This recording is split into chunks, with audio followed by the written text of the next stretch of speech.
Hello, everybody. It has been 2 months since I've been on here. I cannot believe that. I feel so bad. So sorry about that. But I have so many things to catch you up on for people who have been subscribing to the page. Thank you so much. It just does my heart so good every time I see that there are more people that I'm able to help through this journey. And I think the last time I was on here, I was talking about the Red Devil treatment. I finished those. I had all 4 of them. Nothing was ever delayed. That was kind of a crazy end to chemo. My kids kept getting sick, so they kept having to go stay at their dad's, even on days that they were supposed to be with me, and that was really tricky, but we made it through. So, but just it's a crazy time of year, when it's January and now February, and there's just so many illnesses going around, and it's that time of the year that everybody's getting sick. It seems like impossible to be able to just live in a bubble, but that's pretty much what I did. I did continue to work with a mask on. I'm a teacher, so I was really good about just continuing to work in mask. I just would go crazy if I was at home. So really grateful I was able to do that.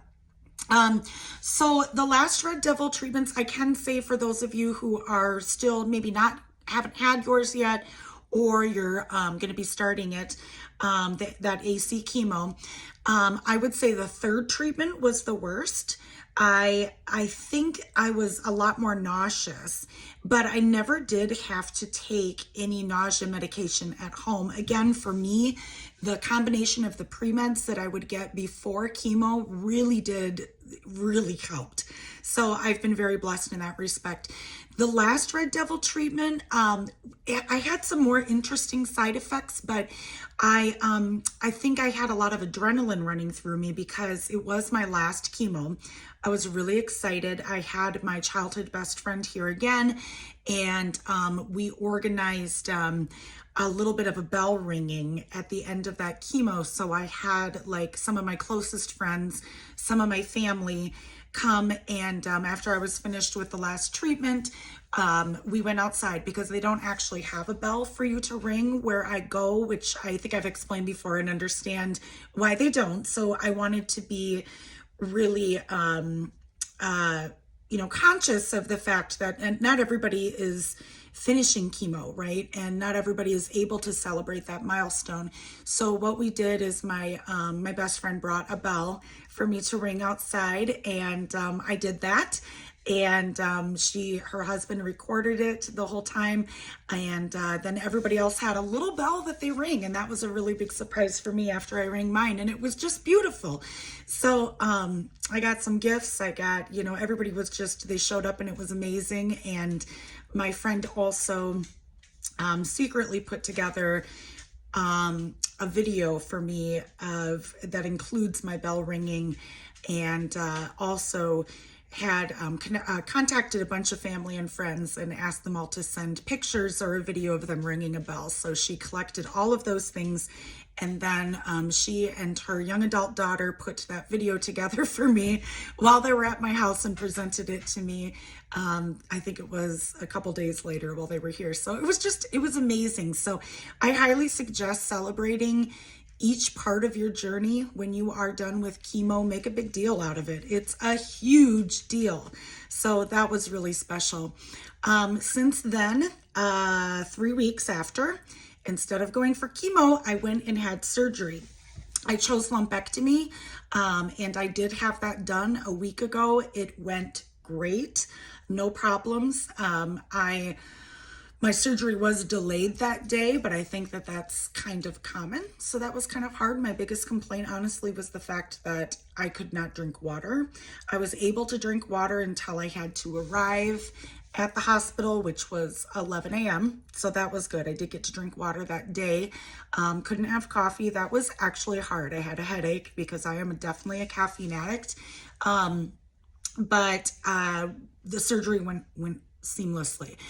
One thing that I was just as nervous about, besides just getting put under for surgery, which I've done before, but it has been like, it was 2007 the last time I had a surgery, and I was just like, I remembered I was really freaked out, and so it's just that unknown is the worst part. But the other thing I was freaked out about was they needed to do lymph node mapping. So they do this injection, this radioactive injection in your breast, right by the nipple.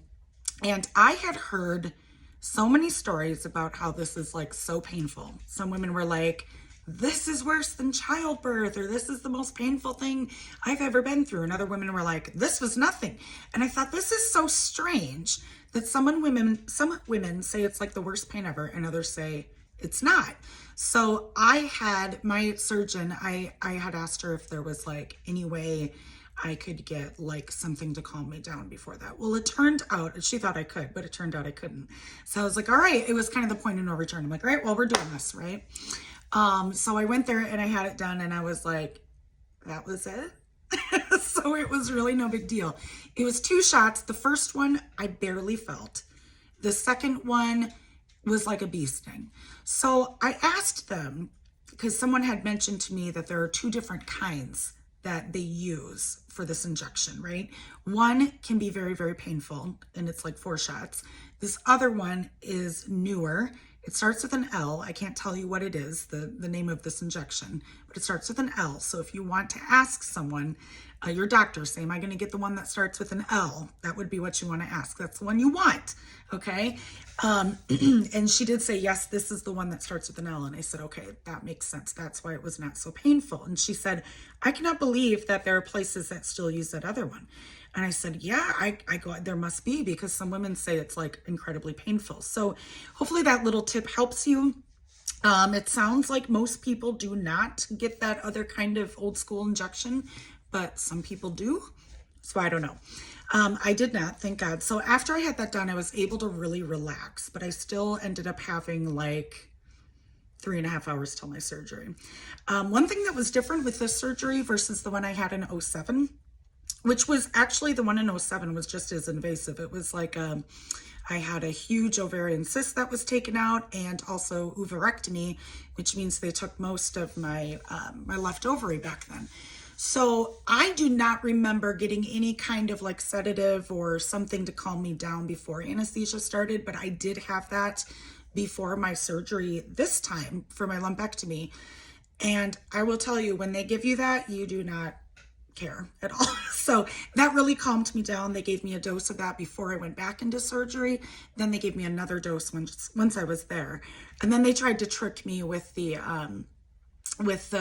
gas that they put over your face. They're like, this is just really good oxygen. Just take deep breaths. And I'm sitting there going, oh, maybe it is. Well, then I started feeling kind of blinky, you know, and I'm like, yeah, they're just, this is the gas. Before I knew it, I was out. It was just the easiest thing. Woke up, I was like euphoric and talked everybody's ear off because you're pretty high, you know. They gave me some medication in there, like a narcotic, while I was there. Went home that evening, went home at about 10 p.m. and hadn't needed to take any kind of narcotic since I was home, but I also really didn't want to. I just did Tylenol. I think other people might do ibuprofen. I'm like deathly allergic to ibuprofen, so I couldn't take that, but I've been able to be just fine just on Tylenol. So yeah, so it really is not that bad. Met with my surgeon Wednesday and found out the amazing news that I am cancer-free. The margins were clear, so nothing I need to do in terms of getting another kind of lumpectomy or a mastectomy at this time. Everything is clear. Since it is triple negative breast cancer, you probably know that there is no long-term preventative medicine that you can take. Okay, so our women that have positive hormone breast cancer, these women are, thank the Lord, are able to take a pill form of, I think it's called Travoldi or something like that, that they take for 5 to 10 years after they're all is said and done with their chemo, if they have that, and with lumpectomy or mastectomy.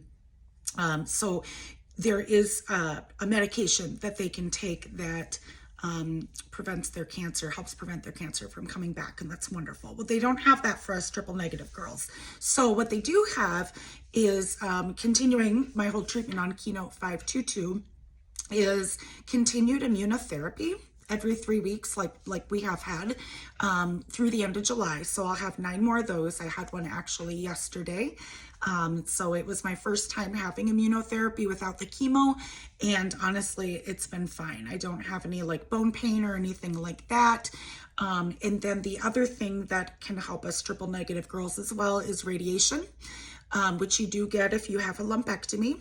If you have a mastectomy, generally you don't need it, but sometimes you do. I think it depends on your pathology report. So I will start radiation in a few weeks after I'm more healed. So I think they say 25 to 30 of those, which are Monday through Friday. So like 5 days a week, but they're pretty quick appointments. So yeah, getting the immunotherapy yesterday seemed so quick. I was in and out of the clinic in 2 hours. It used to be like 5 to 6 hours. So that was quite amazing. So yeah, so that's all of my news. I mean, to catch up really quickly, that is what's been going on. I'm going to, honestly, of course, continue on this channel and keep you posted on everything through immunotherapy, through radiation, but I'm through the most difficult part. And also, I know since I haven't been on here for a couple months, there's some things that I can think of to share, more things about chemo, more mental health stuff, like going through cancer, what it's like.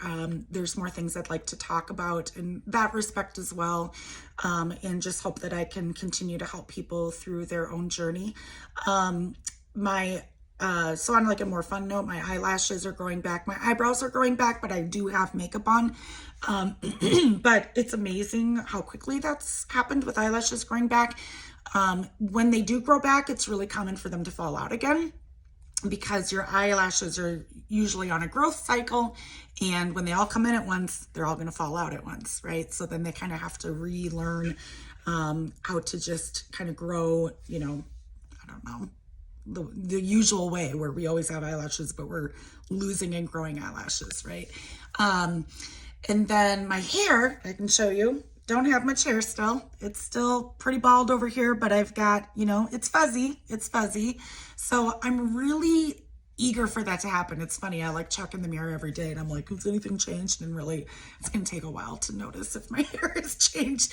But it's funny how we just so quickly, I'm like, I want my hair back now. So I'm looking forward to that. But for now, I'll just continue wearing my little hats. I'm so sick of wigs. I don't know why, but I just hate my wigs now and I just never want to wear them. So I'm just wearing hats because it's winter, and then probably go back to scarves once it's nice out again and it's too hot to wear hats. So yeah, thank you guys for all the love and the prayers, and I'm glad that this channel is helping people, and I will be better, making an effort to be a lot better about getting on here, keeping everybody posted, and answering questions and engaging more with the community here, and try to help you guys as much as I can. And thank you. I know I've been getting some messages on Facebook. So please feel free to follow me on Facebook or friend me if you need a friend to talk to. But I am always happy to hear from you. And if you've messaged me, I will be getting back to you soon. So yeah, take care of yourselves, and I will be on here soon. All right. Have a great rest of your day. Mwah. Bye.